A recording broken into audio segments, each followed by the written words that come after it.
Chapter 32. Jacob also went on his way, and the angels of God met him. When Jacob saw them, he said, "This is the camp of God." So he named that place Mahanaim. Jacob sent messengers ahead of him to his brother Esau in the land of Seir, the country of Edom. He instructed them, "This is what you are to say to my lord Esau. Your servant Jacob says, I have been staying with Laban, and have remained there till now. I have cattle and donkeys, sheep and goats, male and female servants. Now I am sending this message to my lord, that I may find favor in your eyes." When the messengers returned to Jacob, they said, "We went to your brother Esau, and now he is coming to meet you, and 400 men are with him." In great fear and distress, Jacob divided the people who were with him into 2 groups, and the flocks and herds and camels as well. He thought, If Esau comes and attacks one group, the group that is left may escape. Then Jacob prayed, O God of my father Abraham, God of my father Isaac, Lord, you who said to me, Go back to your country and your relatives, and I will make you prosper.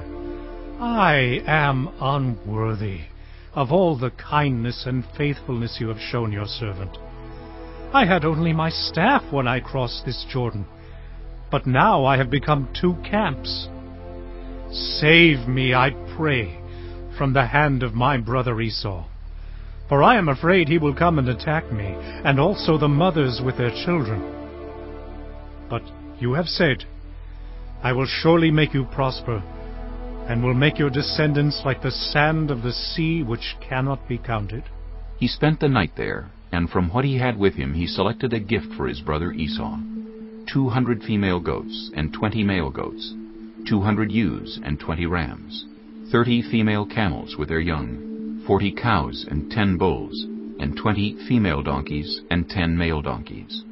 He put them in the care of his servants, each herd by itself, and said to his servants, "Go ahead of me, and keep some space between the herds." He instructed the one in the lead, "When my brother Esau meets you and asks, 'Who do you belong to, and where are you going, and who owns all these animals in front of you?' then you are to say, 'They belong to your servant Jacob. They are a gift sent to my lord Esau, and he is coming behind us.'" He also instructed the second, the third, and all the others who followed the herds. "You are to say the same thing to Esau when you meet him. And be sure to say, 'Your servant Jacob is coming behind us.'" For he thought, "I will pacify him with these gifts I am sending on ahead. Later when I see him, perhaps he will receive me." So Jacob's gifts went on ahead of him, but he himself spent the night in the camp. That night Jacob got up and took his 2 wives, his 2 female servants, and his 11 sons, and crossed the ford of the Jabbok. After he had sent them across the stream, he sent over all his possessions. So Jacob was left alone, and a man wrestled with him till daybreak. When the man saw that he could not overpower him, he touched the socket of Jacob's hip, so that his hip was wrenched as he wrestled with the man. Then the man said, "Let me go, for it is daybreak." But Jacob replied, "I will not let you go unless you bless me." The man asked him, "What is your name?" "Jacob," he answered. Then the man said, "Your name will no longer be Jacob, but Israel, because you have struggled with God and with humans, and have overcome." Jacob said, "Please, tell me your name." But he replied, "Why do you ask my name?" Then he blessed him there. So Jacob called the place Peniel, saying, "It is because I saw God face to face, and yet my life was spared." The sun rose above him as he passed Peniel, and he was limping because of his hip. Therefore to this day the Israelites do not eat the tendon attached to the socket of the hip, because the socket of Jacob's hip was touched near the tendon. Chapter 33. Jacob looked up, and there was Esau, coming with his 400 men. So he divided the children among Leah, Rachel, and the 2 female servants. He put the female servants and their children in front, Leah and her children next, and Rachel and Joseph in the rear. He himself went on ahead and bowed down to the ground 7 times as he approached his brother. But Esau ran to meet Jacob and embraced him. He threw his arms around his neck and kissed him, and they wept. Then Esau looked up and saw the women and children. "Who are these with you?" he asked. Jacob answered, They are the children God has graciously given your servant. Then the female servants and their children approached and bowed down. Next Leah and her children came and bowed down. Last of all came Joseph and Rachel, and they too bowed down. Esau asked, "What's the meaning of all these flocks and herds I met?" To find favor in your eyes, my lord. he said.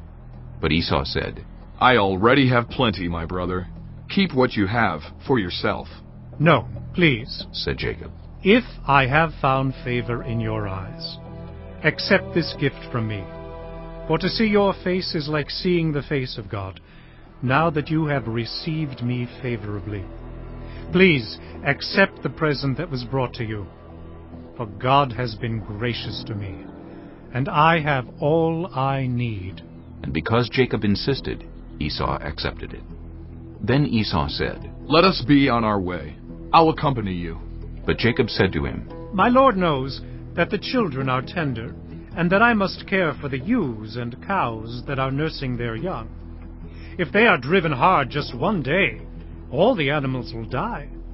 So let my lord go on ahead of his servant, while I move along slowly at the pace of the flocks and herds before me, and the pace of the children, until I come to my lord and Seir. Esau said, "Then let me leave some of my men with you." But why do that? Jacob asked. Just let me find favor in the eyes of my lord. So that day Esau started on his way back to Seir. Jacob, however, went to Succoth, where he built a place for himself, and made shelters for his livestock. That is why the place is called Succoth. After Jacob came from Paddan Aram, he arrived safely at the city of Shechem in Canaan, and camped within sight of the city. For 100 pieces of silver he bought from the sons of Hamor, the father of Shechem, the plot of ground where he pitched his tent. There he set up an altar, and called it El Elohi Israel. Chapter 34. Now Dinah, the daughter Leah had borne to Jacob, went out to visit the women of the land. When Shechem, son of Hamor the Hivite, the ruler of that area, saw her, he took her and raped her. His heart was drawn to Dinah, daughter of Jacob. He loved the young woman, and spoke tenderly to her. And Shechem said to his father Hamor, "Get me this girl as my wife." When Jacob heard that his daughter Dinah had been defiled, his sons were in the fields with his livestock, so he did nothing about it until they came home. Then Shechem's father Hamor went out to talk with Jacob. Meanwhile, Jacob's sons had come in from the fields as soon as they heard what had happened. They were shocked and furious, because Shechem had done an outrageous thing in Israel by sleeping with Jacob's daughter, a thing that should not be done. But Hamor said to them, My son Shechem has his heart set on your daughter. Please give her to him as his wife. Intermarry with us. Give us your daughters, and take our daughters for yourselves. You can settle among us. The land is open to you. Live in it, trade in it, and acquire property in it. Then Shechem said to Dinah's father and brothers, "Let me find favor in your eyes, and I will give you whatever you ask. Make the price for the bride and the gift I am to bring as great as you like, and I'll pay whatever you ask me. Only give me the young woman as my wife." Because their sister Dinah had been defiled, Jacob's sons replied deceitfully as they spoke to Shechem and his father Hamor. They said to them, "We can't do such a thing. We can't give our sister to a man who is not circumcised. That would be a disgrace to us. We will enter into an agreement with you on one condition only, that you become like us by circumcising all your males. Then we will give you our daughters and take your daughters for ourselves. We'll settle among you and become one people with you. But if you will not agree to be circumcised, we'll take our sister and go." Their proposal seemed good to Hamor and his son Shechem.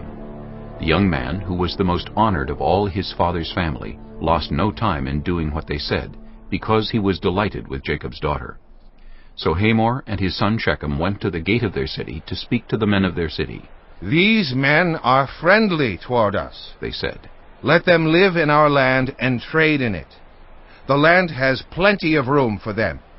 We can marry their daughters, and they can marry ours.